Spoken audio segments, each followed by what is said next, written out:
Hello, members one and all of the Salivation Nation. Well, it's official.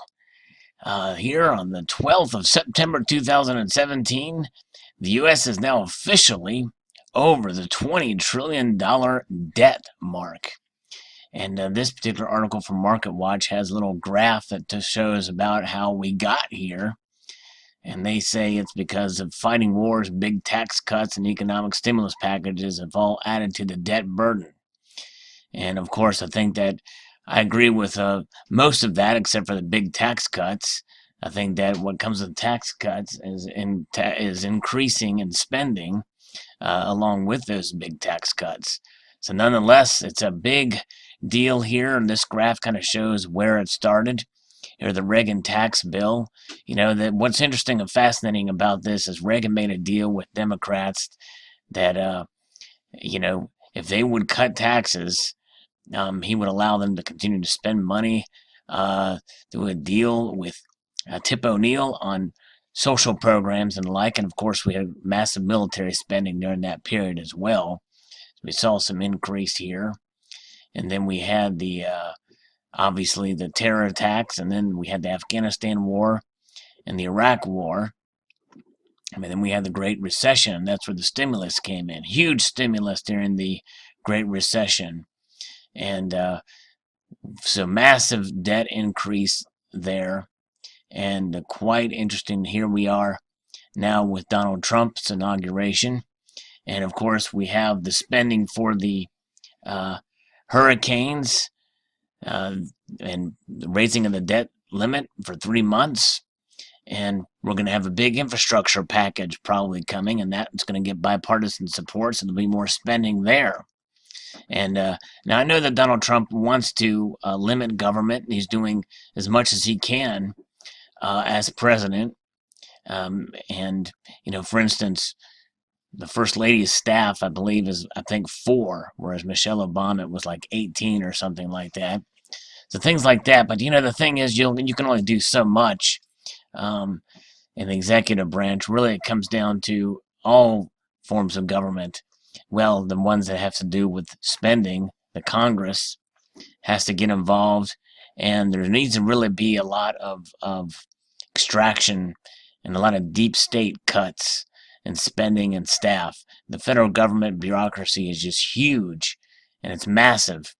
And some people were saying that as much as Donald Trump's drain the swamp mantra, you know, it's bigger than just appointing heads of these departments and even the mid-level managers to really get in deep, because they said a lot of these larger government agencies are just so huge and massive behemoths that it's going to take a lot of time to really get it stripped down, and some of that's going to take some legislation as well.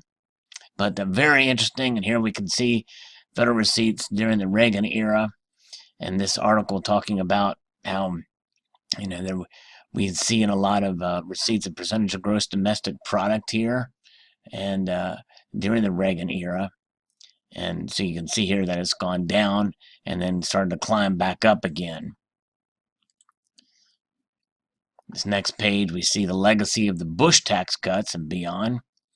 And we see that what happened here with the different bailouts and tax cuts and reinvestments and things like that, and all the adding to the deficits. But a lot of that's because of the spending.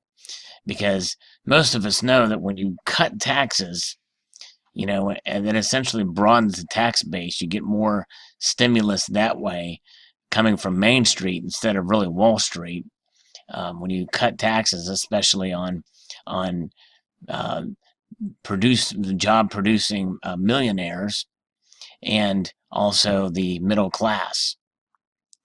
And when you broaden the tax base, that means more people are hired, which you have more taxpayers working into the system. Moving along here, we see here the cost of war, and it is expensive. War is expensive. But I don't follow along with the mantra of those who believe that war is orchestrated by those to stimulate the economy. I believe that war is necessary to fight evil. What a concept! And that is what happened with the Iraq and Afghanistan wars, because we do have evil in the world. It is not orchestrated or manufactured by governments. It is ideologies, and especially with the war on terrorism and the radical Islamic militants there. Let's see here. And the Great Recession and its aftermath. And that's where you have the quantitative easing come into play. And that's something that's certainly led to a massive, massive contribution to the $20 trillion debt there. Then next we have President Obama's stimulus package from the Recovery Act, Medicaid unemployment benefits expansion, massive increase in spending there, tax cuts, which weren't really, they were offset by these other things, and they weren't really. I didn't get a tax cut under Obama, and of course, spending on infrastructure, etc. A lot of that money that was spent on infrastructure went towards unions, and a lot of it didn't go to the actual projects. They weren't as shovel ready as he had thought. That's a quote from Obama himself. Next, we have the federal debt held by the public. And we can see here through history since the forming of the nation, on around 1790 and throughout, we can see here where it's projected to be down the road. Wow, as a percentage of GDP, the no end in sight, it appears. 150% of GDP by 2050 probably. Wow, pretty crazy. Now, during World War II, obviously, large spending. There was a massive effort there, but notice it went back down considerably, and even through early 1970s. But ever since then, we've not had an event such as World War II that needed that much spending. But look at how high we are here, almost up to where we were during World War II. So very interesting. So the national debt clock lives on here, and we can see here that it's ticking through. Some of you remember the portion of this that I had shown related to the dollar to silver ratio and the dollar to gold ratio now and then. That means for every dollar printed, for every ounce of silver there is in existence, there's $783. For every ounce of gold in existence, there's $6,455. Very interesting indeed. That gives you some perspective and where the national debt is. And I'll close with this regarding the national debt, because not all debt is bad. And there is some good debt out there. But what makes good debt a good debt is that it helps your credit score and you are immediately paying it down. In other words, when you get a mortgage on a home, the next month you're paying towards the principal of that mortgage. And here in the United, and same thing with businesses. Businesses go into debt in order to get resources and capital for their business so they can make money, so they can pay down their debt and make profits. Well, the government is a different entity, and I understand that with government.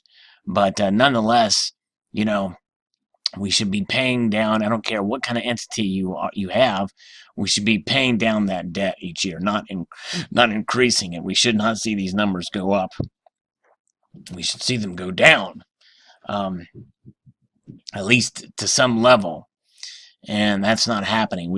It just keeps increasing and increasing, and it seems to happen under these days. It's a bipartisan problem, and Trump is in the White House now, and it's a problem under his watch. And so he is to blame, I think, in part, in some of his policies for this going up. And I know he wants to bring it down. He was one of the few candidates of the 17 that actually mentioned it as a problem.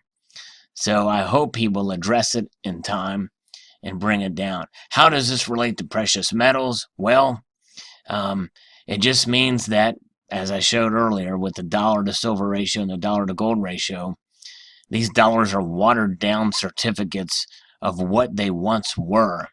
Whether, we do have the petrodollar, but that may not last long. The IMF is making moves, and these other nations, the BRICS nations, are making moves to change that. Some believe that could happen on October the 15th. We shall see. And it gives us all the more confidence every time we see this number tick up. A holding of the precious metals is always a safe and sure bet. No matter what happens to the dollar, we know we are safe with precious metals. So post your thoughts below. I'd like to extend a multitude of gratitude here for watching and encourage you to please rate, comment, and subscribe.